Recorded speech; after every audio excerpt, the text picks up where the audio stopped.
Qui va reprendre Duralex? La mythique verrerie française va être fixée sur son sort aujourd'hui. Autrefois considérée comme la tour Eiffel de la vaisselle, Duralex est surtout devenue au fil des années l'incarnation des difficultés de tout un secteur.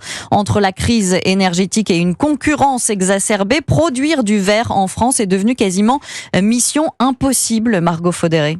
En tout cas, ce n'est clairement plus rentable, d'abord à cause de l'envolée des prix de l'énergie ces dernières années. Or, dans une filière très gourmande en gaz et en électricité, de telles dépenses sont tout simplement incompressibles. Pour produire du verre, il faut chauffer du sable dans des fours qui atteignent une température comprise entre 1300 et 1500 degrés.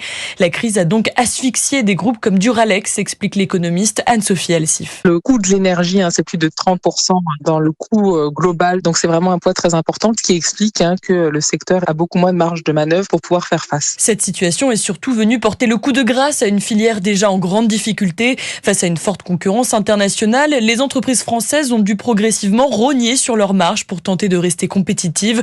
Denis Lebossé préside un cabinet de recouvrement qui a vu ce genre de dossier se multiplier. Ces entreprises doivent rembourser le PGE, les reports de charges sociales fiscales accumulés pendant la période Covid, le paiement des charges courantes, faire face à une concurrence mondiale exacerbée. Ça crée aujourd'hui un cocktail qui est assez explosif. Si bien qu'à plusieurs reprises, l'État a dû voler au secours d'une autre entreprise du secteur, le verrier Arc, également en difficulté.